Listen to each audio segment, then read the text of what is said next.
15 minute बीत गए, फिर 30 मिनट। दरवाज़ा नॉक हुआ। रवि ने पी हॉल से देखा, कोई वहाँ था, लेकिन चेहरा अंधेरे में छुपा हुआ था।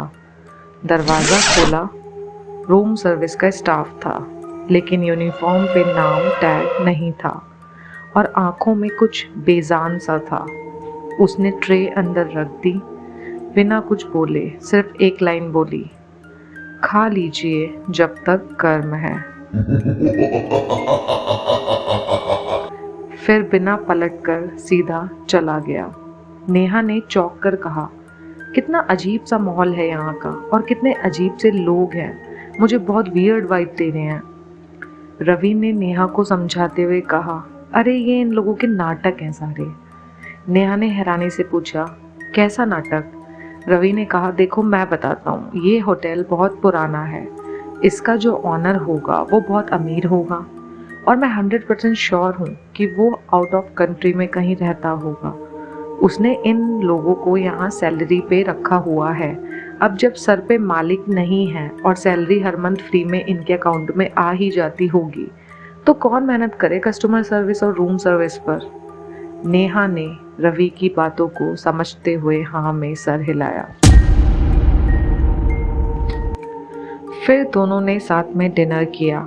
डिनर करने के बाद दोनों थके होने की वजह से जल्दी से सो गए। रात के 1 बजे जब रवि की अचानक आंख खुली तो उसने देखा बाथरूम की लाइट अचानक से जल उठी। रवि ने हैरानी से देखा, धीरे से दरवाजा खोला, अंदर झांका तो कुछ नहीं था, ना पानी चला ना आवाज थी, लेकिन हवा में एक अजीब सी ठंडक थी। वो पलटा ही था कि किसी ने उसके कान के पास फुफकारा, बहुत देर कर दी तुमने।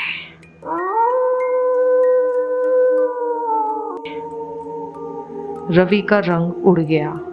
उसने तुरंत नेहा की तरफ देखा। वो सो रही थी, लेकिन उसके होठों पर एक हल्की मुस्कान थी, बिल्कुल वैसी जैसे कोई किसी राज को जानता हो। रवि का दिल जोर जोर से धड़क रहा था। वो नेहा के पास आया, उसे जगाने की कोशिश की, नेहा नेहा उठो, लेकिन नेहा हिली भी नहीं।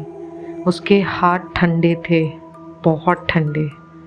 अचानक बाथरूम से पानी गिरने की आवाज आई। रवि ने फिर से बाथरूम का दरवाजा खोला और इस बार आईने के सामने नेहा खड़ी थी।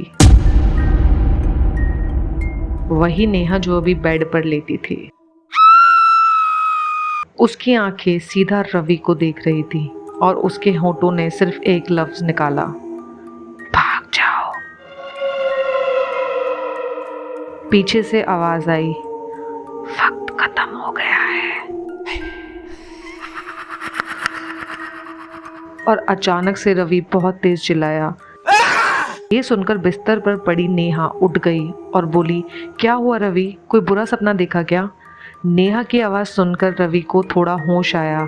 उसने देखा वो ठीक उसके बराबर में ही बैठी है और रूम में सब कुछ नॉर्मल है। रवि को एहसास हुआ कि हाँ, उसने एक बुरा सपना ही देखा था। उसने नेहा को अपना सपना बताया। नेहा ने रवि को एक गिलास पानी देते हुए कहा, हाँ आज हम बहुत सफ़र करके आए हैं और ये न्यू जगह है, इसलिए शायद ऐसा बुरा सपना आया तुम्हें। उसके बाद दोनों सो गए। सुबह की हल्की धूप रूम के पर्दों से अंदर आ रही थी। रवि की आंख खुली। उसने देखा नेहा कॉफ़ी बनाने की तैयारी कर रही थी। सब कुछ नॉर्मल लग रहा था। रवि ने रात की बात छोड़ी और फ्रेश होने चला गया, लेकिन जैसे ही उसने बाथरूम का दरवाज़ा खोला, एक ठंडी सी हवा का झटका उसके चेहरे से टकराया। रवि ने इस बात पे इतना गौर नहीं किया। रवि रेडी होके बाथरूम से निकल कर आया। नेहा बालकनी में खड़ी थी। धूप हल्की सी थी और कसौली की हवा ठंडी। उसके हाथों में 2 कप कॉफ़ी के थे। नेहा मुस्कुराई, चलो तैयार हो जाओ, आज पूरा कसौली घूमना है। रवि भी मुस्कुराया, तुम्हारे जैसा टूर गाइड हो तो हर जगह चलने को रेडी हूँ। फिर दोनों कसौली के माल रोड पर चलते चलते चाट खाने लगे। एक जगह नेहा ने लोकल बैंगल्स ली और रवि ने उसका फोटो खींच लिया। एक जगह चर्च के बाहर नेहा ने स्लोली बोला, इतनी पुरानी जगह है, अजीब सी एनर्जी है ना। रवि ने हंसी में टालते हुए कहा, तुम्हें तो हर जगह भूतों की स्मेल आती है। थोड़ी देर बाद दोनों एक सनसेट पॉइंट गए। वहाँ रवि ने कहा, काश ये ट्रिप कभी ख़त्म ना हो। नेहा ने उसका हाथ पकड़ के कहा, तुम हो तो कहीं भी घर सा लगता है। अब क्योंकि शाम भी ढलने लगी थी और रात होने को थी तो दोनों वापस होटल की तरफ चल पड़े। दोनों थके हुए थे। होटल में अपने रूम में पहुंचने के बाद नेहा थोड़ा लो लग रही थी। रवि ने पूछा, क्या हुआ, थक गई? नेहा ने बस सर हिला दिया। शायद थोड़ी सी एनर्जी लो है और सर भी हल्का दर्द कर रहा है। रवि ने कहा, मैं हॉट वाटर ले आता हूँ, तुम रेस्ट करो। नेहा बेड पर लेटी, आंखें बंद की और एक बार फिर से वो ही मुस्कान उसके होठों पर थी। रूम में लाइट्स धीमी हैं, टीवी चल रहा है, लेकिन दोनों ने आवाज़ बंद कर रखी है। रवि डायरी लिख रहा है, नेहा सो चुकी है। सब कुछ नॉर्मल लग रहा था, लेकिन पता नहीं क्यों रूम में एक अजीब सी खामोशी थी, जैसे कोई और भी वहाँ हो, सिर्फ नज़र ना आए। नेहा अभी तक सो रही थी। रवि उसके बाजू में बैठा था, डायरी बंद कर चुका था। उसने नेहा के बालों को साइड किया और धीरे से कहा, नेहा उठो, कुछ खा ले, तुमने लंच के बाद कुछ नहीं खाया। नेहा ने आंखें खोली। आंखों में नींद थी, लेकिन उसका चेहरा ब्लैंक था। फिर एक हल्की मुस्कुराहट के साथ बोली, चलो। दोनों नीचे गए। डाइनिंग हॉल में सिर्फ एक और कपल था और एक कॉर्नर टेबल पर एक ओल्ड मैन अकेला बैठा था। उसकी नज़र सिर्फ नेहा पर थी। रवि ने देखा, थोड़ा ऑकवर्ड हुआ। नेहा ने सिर्फ इतना कहा, वो शायद किसी और को देख रहे हैं। डिनर के दौरान रवि ने मजाक में कहा, वैसे रूम नंबर 207 की हॉन्टेड स्टोरी याद है? नेहा ने तुरंत उसकी आंखों में देखा। क्या तुम्हें लगता है कोई इंसान सच में अंदर से बदल सकता है बिना किसी वजह के? रवि कंफ्यूज होकर हंस दिया। तुम्हें फिर से थकान हो रही है ना? तुम ज्यादा सोच रही हो। नेहा ने बस सर झुका लिया। उसके नेल्स टेबल पे रगड़ रहे थे। तीखी आवाज हो रही थी। रात का वक्त, कसौली की ठंडी हवा और रूम में सिर्फ एक लैंप की लाइट। नेहा ने कहा, मैं वॉशरूम जा रही हूँ, तुम लाइट ऑफ कर देना। रवि ने मोबाइल उठाया और फ़ोन में कुछ देखने लगा।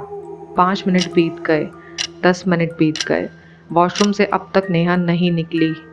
रवि ने आवाज़ लगाई, नेहा सब ठीक है? कोई जवाब नहीं आया। वो बाथरूम के पास गया। दरवाज़ा अंदर से बंद था और अंदर से पानी चलने की आवाज़ आ रही थी। रवि बोला, नेहा ओपन द डोर। तभी आवाज़ बंद हो गई एकदम से। रवि ने हैंडल घुमाया। दरवाज़ा अब खुला था। अंदर कोई नहीं था। बाथरूम खाली था, बस मिरर पे लिखा था, मैं कभी गई ही नहीं। रवि ने पलट कर देखा। नेहा बेड पर थी, आंखें बंद, लेकिन मुस्कुराहट उसी तरह, जैसे कुछ हुआ ही ना हो। उसने हिलाया, नेहा तुम वॉशरूम में थी ना? नेहा ने आंखें खोली, धीरे से बोली, मैं तो यहाँ ही हूँ। रवि ने उसकी आंखों में देखा। आंखों का कलर हल्का चेंज हो चुका था। वो नेहा की यूजुअल आंखें नहीं थी, ज़्यादा ब्लैंक, ज़्यादा गहरी, जैसे अंदर कुछ और दिख रहा हो। रवि ने रात को नेहा के साथ सोने की कोशिश की, पर उसका मन बेचैन था।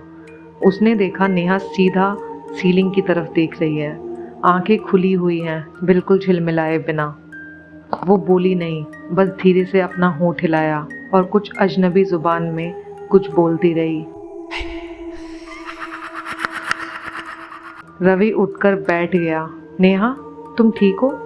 नेहा ने धीरे से अपना सर उसकी तरफ घुमाया। और उसकी आवाज़ में एक औरत की भारी पुरानी सी गुनगुनाहट थी। वक्त पूरा हो गया है, अब तुम नहीं जा सकते। रूम की लाइट्स एकदम से फिक्र होने लगी। पीछे शेल्फ से एक ग्लास गिरता है और टूट जाता है। रवि चिल्लाता है, नेहा बस करो। नेहा बेड पर बैठी थी, मगर अब उसकी आंखों के नीचे काले गहरे दाग आ चुके थे और उसके गले से एक और आवाज निकली, मुझे वापस मत भेजो, मुझे ये जिस्म चाहिए।